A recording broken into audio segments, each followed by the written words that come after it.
Santo ministrando. Glória a Deus, bom dia. Domingo abençoado. Nós queremos ouvir vocês. Estamos aqui na Escola da Palavra, Escola Dominical. Queria orar com você antes da gente começar. Quero compartilhar com você uma palavra. Em nome de Jesus, Pai. Obrigado por essa manhã de domingo. Fala conosco, Senhor, por favor. Trabalha no nosso coração, que seja o Espírito Santo ministrando aquilo que da parte do Senhor vier para nós. Nós queremos ouvir a voz do Senhor. Destampa os nossos ouvidos espirituais para ouvir as tuas verdades. Trabalha no nosso coração. Por favor, Senhor, trabalha conosco em nome de Jesus. Amém. Glória a Deus. Estou aqui acompanhado do Francisco. Em nome de Deus, abençoado. E junto a gente está querendo compartilhar. A gente continua estudando esse livro, O Impacto da Santidade. Então Deus tem trabalhado no nosso coração esses últimos meses a respeito desse assunto de santidade, resgatando a beleza da santidade, não a santidade como um peso, não a santidade como uma obrigação, mas a santidade como algo que agrada ao Senhor e deixa a noiva bonita, deixa a noiva agradável ao Senhor, algo que é bom de viver. A gente tem falado sobre isso essas semanas. Antes de falar, eu quero agradecer.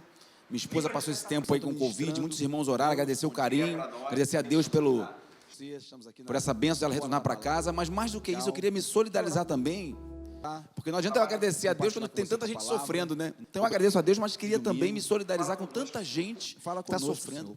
Tanta gente está perdendo entes queridos, perdendo amigos, tantas pessoas. Senhor, tem misericórdia da gente, tem misericórdia do Brasil, tem misericórdia do mundo, Senhor. Livra a gente dessa praga. Eu quero declarar essa palavra em nome de Jesus. Quero me uma dor e sofrimento de muita gente que não teve essa mesma situação e perdeu uma pessoa que gosta ou conhece alguém. Então, que Deus console os corações, nos livre desse grande mal. Em nome de Jesus, tenha misericórdia do Brasil e do mundo. Mande essa doença embora. Então, vamos voltar aqui para o foco dessa reunião de hoje, que é a nossa visão de santidade. Hoje, o capítulo que eu me propus a trazer para os irmãos hoje, olha que interessante, né? Ambições perigosas. Ambições perigosas. E aí o autor do livro, o pastor Luciano Subirá, ele fala de uma coisa: a prosperidade em si mesma é uma coisa muito boa. Todo mundo quer prosperar em todas as áreas. Isso é bom, isso é normal. Quem não quer prosperar, quem não quer ser abençoado, quem não quer ter sucesso em todas as áreas, na família, no trabalho, no ministério, na saúde, ser próspero. Próspero fala da pessoa crescer e ser abençoado e prosperar em tudo que ela fizer, como fala o Salmo 1, tudo que colocar a mão vai prosperar, sabe? Mas existe uma advertência que precisa ser dada, uma advertência bíblica de muitos textos que precisa ser dada para nós nesse momento, nessa jornada de prosperar. Desculpa. E perder uma pessoa que gosta. Aqui é importante fazer um pano de fundo, já que aqui é uma escola. É o seguinte: já existiu uma época em que prosperar era pecado. E depois o tempo foi passando e não prosperar era pecado. Como se a pessoa que não estiver prosperando, ela tivesse algum pecado. E não é nem um ponto nem outro, mas um equilíbrio em Deus para que a gente possa viver os processos que Deus tem com a gente. Então, nem a prosperidade é o pecado. Então a prosperidade não é pecado. E também alguém que não está prosperando ou está com alguma dificuldade em alguma área, não quer dizer que também é pecado.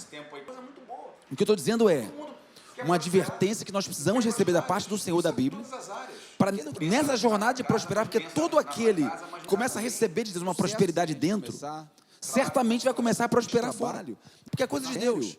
Ela começa a ter uma prosperidade que alcança a vida dela como um todo, nas suas emoções, nos seus relacionamentos, na sua família, nas suas finanças, no seu ministério, no seu entendimento. Ela vai prosperando. Então nós precisamos receber uma advertência do Senhor, não uma advertência como uma coisa ruim, mas uma coisa boa, porque o Senhor vai direcionando o seu povo. Por quê? Porque a prosperidade ou o sucesso, gente, pode ser um perigo. Aí é sobre isso que a gente vai falar. A gente vai falar hoje. Para entender o seguinte: o maior perigo da prosperidade não é fora, não são as circunstâncias. Então, por exemplo, alguém tem com a gente, recebe uma bênção nem a prosperidade no ministério é levantada algum cargo. Alguém que não está prosperando, aparentemente está prosperando ministerialmente, né? O que eu estou dizendo é... Então, o perigo não é essa consagração ministerial, esse crescimento ministerial. O perigo está dentro. Como ficou o coração daquela pessoa, como está, ou como vai ser o coração daquela pessoa em relação a esse crescimento. Ou no trabalho, ou em casa. Por exemplo, ninguém da família fez faculdade, agora essa pessoa conseguiu fazer uma faculdade. Prosperou, cresceu. Então o perigo não é prosperar. O perigo não é a circunstância, a situação que aconteceu. Por quê? Desculpa. O perigo é como vai estar o nosso coração diante da situação dele. Nosso coração vai se elevar. A gente vai falar assim, nosso coração vai se achar superior, prosperando, ela tivesse. Então agora que eu recebi um cargo de liderança na igreja, eu me acho melhor. Eu acho que as coisas não funcionam sem mim, com a gente. Ou será no meu trabalho, ou na minha família, ou uma prosperidade financeira, não é pecado. E também eu trago para você aqui alguns exemplos bíblicos de que o maior perigo está dentro. Quer dizer, as nossas motivações, a nossa ambição. Ambição, gente, não é uma coisa ruim em si mesma. Você pode ter uma ambição de querer alguma coisa boa, conquistar alguma coisa boa, ministerialmente, socialmente, na vida estudantil, na vida espiritual, nas suas finanças, não tem problema. Porém, no seu entendimento, a gente tem que filtrar isso com o coração que está colocado em Deus, porque senão a prosperidade só prosperar. Olha o primeiro texto que eu quero compartilhar com você. Terceira carta de João, lá no finalzinho da Bíblia. O perigo é como vai estar o nosso coração diante da verso 2. Nosso coração vai ser. Então deixa eu ler com você aqui. Nosso coração vai ser pessoa que não está superior. Terceira carta de João. E não é nem um ponto de liderança na igreja. Finalzinho mesmo, um pouquinho antes do Apocalipse. Eu acho que as coisas não funcionam sem mim. Ou será no meu trabalho? No verso 2. Ou na minha família, nem a prosperidade. E por que eu estou falando verso 2? Porque a terceira epístola de João só tem um capítulo. Então estou falando só o versículo, tá? Os exemplos bíblicos. Terceira de João, de que o maior verso 2. Motivação. Quer dizer, as nossas motivações. Sagração ministerial. Carta de um apóstolo, João, a um irmão. Verso 2. Amado, desejo que te vá bem em todas as coisas. Desejo que prospere em todas as coisas. E que tenhas saúde, assim como é próspera a tua alma. Então, aquele irmão já era visto pelo seu líder entendimento como alguém que tinha já uma prosperidade dentro. Então ele podia desejar para aquele irmão uma prosperidade, só que o maior perigo que tem é uma prosperidade que vem por fora, sem que ela ainda primeiro esteja dentro. Então a chance da pessoa perder aquela prosperidade é grande, ou dela se achar superior é grande. Se achar, porque primeiro precisa ser próspera a nossa alma. O que é alma? Entendimento, vontade, sentimento, a sua mente, o seu coração. É isso que é a alma. A Bíblia fala sobre isso. Então Deus quer que nós entendamos isso. Quer dizer, primeiro Ele quer prosperar a gente dentro, para poder dar os próximos passos que Ele tem para a gente fora. Uma carta. Seja alguém que quer casar. Seja alguém que já tenha casado para a sua família ser mais próspera, socialmente, sentimentalmente, nos relacionamentos familiares, ministerialmente, financeiramente, profissionalmente. Então ele vai te preparando para viver o que ele tem para você. Por isso que às vezes a gente passa por alguns processos. Gente, tem uma coisa que eu guardo no meu coração. Eu estava conversando com meu irmão Fernando sobre isso. Tem uma coisa que me acompanha, é que eu creio que Deus é bom. Eu creio nisso. É uma das revelações de fé que eu tenho. Então deixa eu ler. A fé é uma coisa muito individual, né? Deus dá níveis de fé para cada pessoa. E Deus nos ensina a orar por isso, né? Para que a gente não eleve o nosso coração, mas sim a segunda medida de fé que Deus concedeu a cada um. Mas, na minha revelação de fé, eu creio que Deus é bom. Então, as coisas que acontecem, eu tento olhar por esse prisma, eu passo por esse prisma. Deus quer fazer alguma coisa boa através disso, porque Deus é bom. Deus não faz nada mal, Deus não tem propósitos maus. Então, se acontece uma coisa ruim com alguém, Deus tem um propósito bom por trás. Então, nos processos, nós podemos crer que Deus tem para nós prosperidade. Deus quer prosperar o seu povo, eu creio nisso. Prepara para viver o que Ele tem. Salmo primeiro. Então ele nos ensina no Salmo 1 tem uma coisa que ele deseja para nós um caminho de prosperidade. Tem uma coisa que no Salmo 1 ele ensina parte desse caminho. Eu digo parte porque a Bíblia é um oceano e aqui eu vou falar de uma dose desse oceano, de uma porção desse oceano. Feliz o homem, bem-aventurado o homem que não anda segundo o conselho dos ímpios, nem se detém no caminho dos pecadores, nem se assenta na roda dos escarnecedores. Antes tem o seu prazer na lei do Senhor, na sua medida de prosperidade. Então, as coisas que acontecem, Pois será como uma árvore plantada junto a ribeiro de águas, a qual dá o seu fruto no seu tempo, as suas folhas não caem, e tudo quanto fizer prosperará. Porque tem uma promessa para que você, vivendo esses princípios de santidade, de sair dos caminhos dos pecadores, dos escarnecedores, tendo prazer na lei de Deus, buscando prazer naquilo que Deus ensina, fugindo do pecado, há uma promessa de prosperidade em todas as áreas. Aqui, perceba que eu não estou falando de vida financeira, de uma promessa financeira, mas em todas as áreas também financeira. Então aqui eu não quero nem para o 8 nem para o 80. Então prosperar financeiramente é pecado? Não. Então só querer finanças de prosperidade é errado? Sim. Então nem uma ponta nem a outra. Prosperidade é muito maior que finanças, mas também envolve finanças. Então aqui é um equilíbrio para cada pessoa. É uma maturidade na palavra de Deus. Mas é tudo quanto fizer prosperará. Então tem princípios para nós que passam diretamente pela santidade. Então por isso que eu estou associando aqui uma advertência, um carinho de Deus com a gente, para a gente poder prosperar por esse prisma. Então a advertência é essa: guarda o teu coração, porque dele procedem as fontes da vida. Então diante das situações, vamos chegar até tal lugar. Sei lá, dá um exemplo, no trabalho. Então eu colocar meu coração, pensar sobre isso, colocar meu coração em Deus e falar: Deus, eu gostaria de chegar nesse lugar. O que o senhor acha disso? Quais são os caminhos do Senhor para mim em relação até esse lugar? Então eu sei que eu não devo passar por cima de ninguém. Eu sei que eu devo amar as pessoas que estão ao meu redor. Eu sei que eu não devo ser desonesto para chegar a esse lugar. Tem coisas que eu já sei.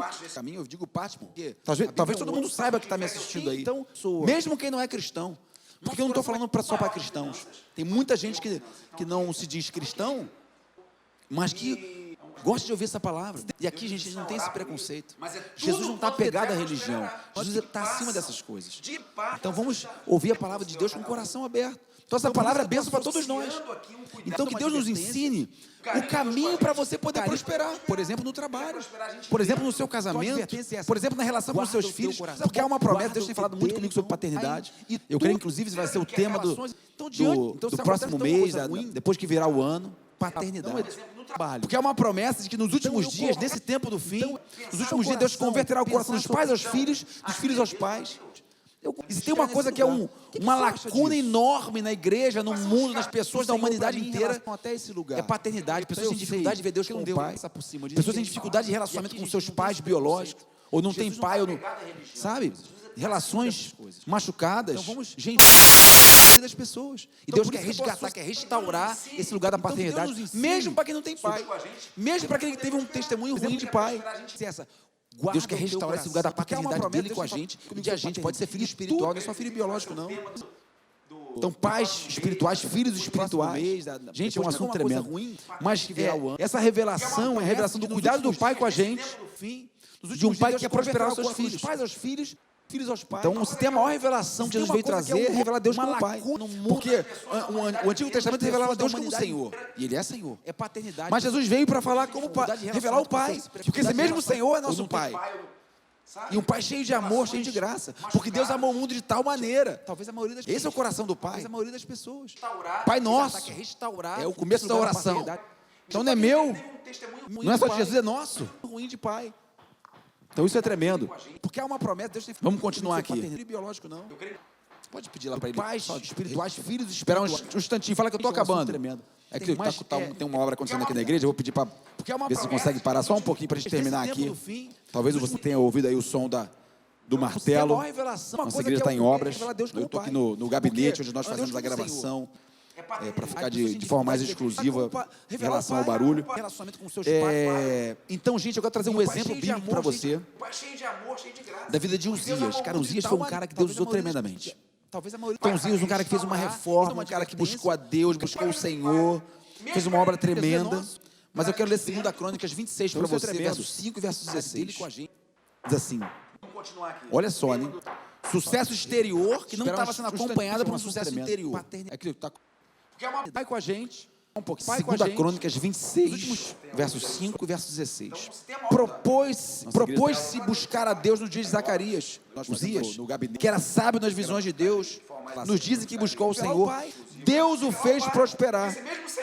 Mas havendo-se já fortificado, exaltou-se o seu coração para a sua própria ruína, e cometeu transgressões contra o Senhor, seu Deus, porque entrou no templo do Senhor para queimar incenso no altar do incenso. Não é só de Jesus, é nosso. Então Deus prosperou um homem, só que o coração dele se elevou. Ele se achou maior. Ele ficou orgulhoso e aquilo para ele foi ruína. E ele fez o que era só para o sacerdote fazer. Ele meteu a mão no lugar onde não era para ele meter. Porque o coração dele se elevou. E tem a história de Reis, Nabucodonosor. Mas essa é uma advertência para todos nós, que certamente em alguma coisa na vida você vai começar a crescer. Então, nos seus relacionamentos, havendo-se já fortificado, no ministério, na sua vida com Deus, a própria ruína individual. E cometeu você buscando a Deus vai crescendo. Mas porque entrou no templo o negócio com Deus é meio profundo, é meio diferente, né? Ruim de pai. Os discípulos queriam crescer, chegaram a conversar assim: Senhor, quem é o maior aqui? Porque na verdade eles esconderam esse assunto de Jesus. Jesus questionou eles depois. Eles estavam conversando: quem era o maior no reino de Deus? Eu sou o maior. Eu faço isso. Quem é o maior? Jesus falou: cara, quem quiser ser o maior, seja aquele que serve. Quem quiser ser o maior, seja o menor. Seja o que serve a todos. A gente fica meio doido com Jesus, né? Tem pessoas que acham que o sarrafo diminuiu com a graça. Não, a graça agora você pode fazer, não. Pelo contrário, Jesus veio revelar um coração em que é possível viver e andar com Deus num nível profundo. Então você pode prosperar. Vida com Deus, gente, individual. Tem palavras aqui para os ricos. Sinal que pessoas vão ficar ricas. E estão servindo a Deus. Então, é para você ser rico, mas, como o texto diz, não coloque o seu coração na instabilidade das riquezas. Então, pessoas vão ser próprias, nem todo mundo vai ser rico. Deus não tem essa promessa. Eu sou o maior, eu faço então, mas tem pessoas que vão prosperar financeiramente. Se quiser ser maior, amém. Sejam muito usadas por Deus na sua vida. Mas o coração não está naquilo. Tem pessoas que vão prosperar no ministério, vão ficar famosas. Nem todo mundo vai ficar famoso. Mas o coração não fica orgulhoso. Entendo que a glória é de Deus. Pelo contrário, tem pessoas que vão ter uma família sólida, próspera, que é reflexo para outras que vão se inspirar nela, como a família do pastor Valdir. Que nós vemos filhas que servem ao Senhor, genros que servem ao Senhor, uma família que anda com o Senhor, uma família próspera em diversos níveis, ministerialmente, financeiramente, familiarmente. Mas o coração não se orgulha, porque entende que é obra de Deus. Não acha que a família é melhor que as outras, nem trata outras famílias com desdém, pelo contrário, mas acolhe. Por quê? Ter sido preparada por Deus para prosperar. E o pastor Valdir tem testemunho sobre isso. Tem pessoas que vão para Jesus, né? Não vou contar um aqui hoje porque eu não pedi autorização dele. Embora eu creia, 99% queria se alegrar de eu contar. Então eu vou contar pela fé, no amor que eu tenho do meu pastor, como ele já contou isso publicamente. Teve uma época que Deus prosperou tanto financeiramente ele, o pastor Valdir. Ele tem uma casa na praia, ele comprou essa casa na praia prosperando muito, servindo ao Senhor e tal. E ele começou a ir para a casa de praia e ficava brincando lá, passeando, se divertindo. E começou a faltar alguns cultos de domingo. E Deus falou com ele. Falou: é para isso que eu te dei isso? Você vai se perder com isso? Então, não faz sentido. Você vai perder isso. Caiu em si na sua vida. É como a Bíblia diz, de não se embriagar com a vinha. Deus te dá uma vinha maravilhosa, a vinha produção de uva, mas não é para você se embriagar com a vinha. Não é para você se embriagar com a prosperidade. Se achar melhor, ou por outro lado, se achar pior porque você não está prosperando como você achou que deveria prosperar. Então aqui é que Deus nos equilibre na maturidade da palavra, com essa advertência de que na verdade o sucesso é muito mais perigoso do que a dificuldade. Se embriagar com a vinha é muito mais fácil do que a dificuldade. Então, para a gente ter uma maturidade aqui, ouvir a advertência para não se elevar o nosso coração. Porque Deus não quer isso. Deus quer abençoar a gente. Então, que Ele nos dê a medida que Ele tem para nós. A gente vai crescendo a medida que Ele tem para nós. Jesus ensinou a gente a orar assim: Pai, não nos deixes cair em tentação. Eu creio, 99%. Então, aqui a verdade é a seguinte, gente: tentações vão haver. Ou por outro nível.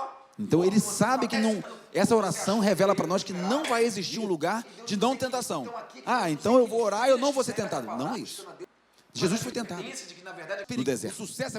Então aqui o autor dá para nós 3 áreas, para a gente já partir para o final aqui, ao perigo da prosperidade. Perigo bíblico, tá? Ele dá o exemplo aqui de Uzias, que pecou com o Senhor. Ego. Qual o texto base aqui? Como o texto é grande, eu não vou ler aqui. Se depois você puder ler, mas se você puder anotar, ou alguém colocar aí no chat, Deuteronômio, capítulo 17, versos 14 a 20. Essa oração iria prosperar. Aqui uma palavra que Deus está dando para os líderes, para os reis, mas que servia para todo o povo.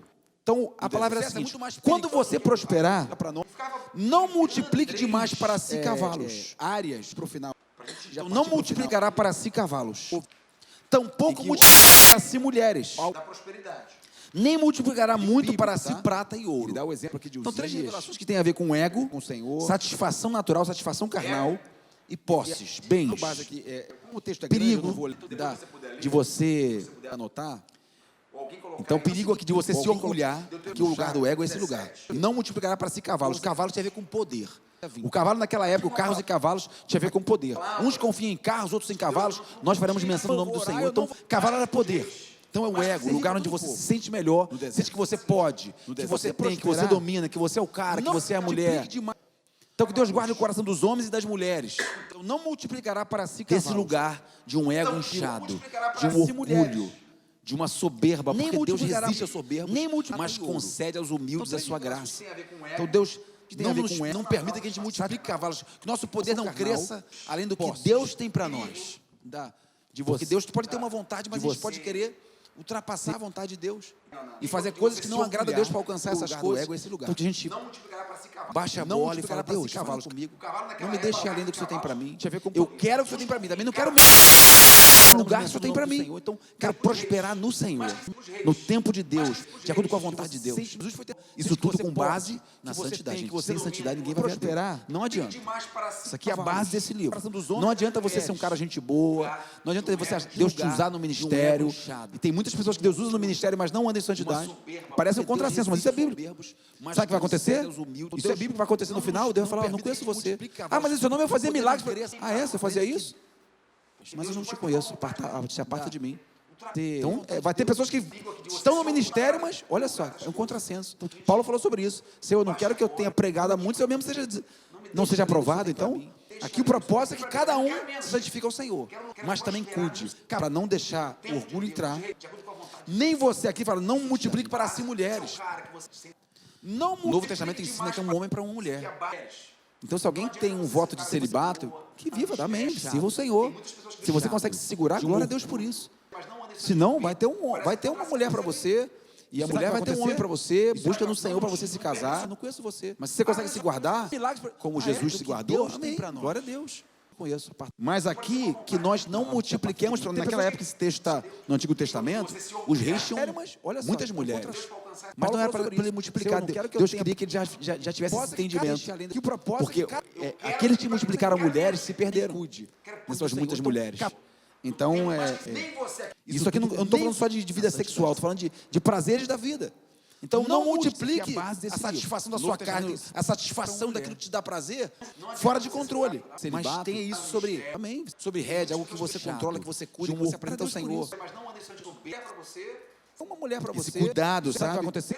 Que pode ser uma armadilha. Você querer muito se satisfazer.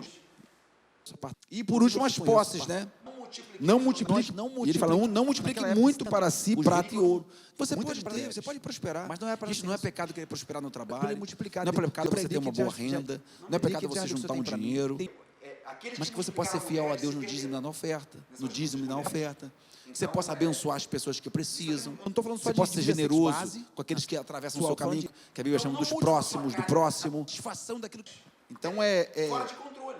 Mas a pessoa que quer ser rico, gente, de qualquer maneira, a Bíblia fala do amor ao dinheiro, ele traz males para si mesmo. Então Deus está abençoando a gente com essa palavra. Tem que se guardar aqui. Você querer muito nessas 3 áreas de tentação, você percebe isso aqui é tão profundo. Que até Jesus foi tentado nessas áreas. Não multiplique muito. Jesus foi tentado a ter posses, né? Olha, eu te dou, olha o meu reino, eu te dou tudo isso aí. Ao seu ego, né? Se você me adorar, eu te exalto, né? Então você pula daqui que os anjos vão te guardar. Então você é o cara, você é o filho de Deus. Então ele foi tentado a satisfação carnal, transforma esse pão, essa pedra em pão para você se satisfazer o seu. Não, mas aqui eu não estou para satisfazer, não estou em jejum, cara. Eu estou agradando meu Senhor, Jesus disse para ele. Mas nem só de pão verá o homem, sabe assim? O inimigo vem tentar a gente. Tentação vai haver. Para a satisfação da carne, para o ego, para as posses. Mas diante das tentações, o que ele ensinou? Primeiro, a gente orar de tentação. não me deixe cair em tentação, e a gente vigiar. Que até Jesus. Então é uma palavra de cuidado de Deus com a gente, como José que fugiu do pecado. Como Timóteo que falou, foge das paixões da mocidade, segue a justiça, o amor e a paz com um coração puro. Aos ricos, Deus falou em 1 Timóteo, aos ricos, exorta aos ricos do presente século que não sejam orgulhosos, nem deposite a sua esperança na instabilidade da riqueza. Então a riqueza expõe a gente à tentação do orgulho e de colocar a esperança na riqueza. Então o perigo do sucesso financeiro. Então Deus está cuidando da gente.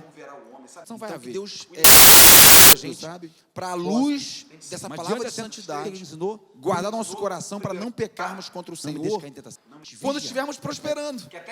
Que tudo que a gente quer é prosperar, gente. Quem não quer, como José, que não é pecado, não. Prosperar na sua família, prosperar nos seus negócios, prosperar no ministério, prosperar na sua família, em todas as áreas. Quando o Salmo 1 diz, tudo quando fizer prosperará, mas que Deus guarde nosso coração, nos ensine a guardar o coração, porque não é que Deus vai guardar meu coração. Ele fala, guarda o teu coração. Nós precisamos falar, Deus me ajuda, som do meu coração, vê se há em mim um caminho mau, guia pelo caminho eterno, vai me corrigindo, Jesus. A correção de Deus é uma bênção, gente. Que o Pai corrige o filho a quem ama. Deus te abençoe, Deus te guarde. Um domingo muito. Deus prospere a tua alma, Deus prospere a tua família, Deus prospere o teu ministério, Deus prospere suas finanças, Deus prospere em tudo que você fizer. Pronto. Grande beijo, domingo abençoado para você. Tchau. Não é pecado. Uma palavra de cuidado de Deus com a gente, como José. Não é pecado, não. Como José que fugiu do pecado.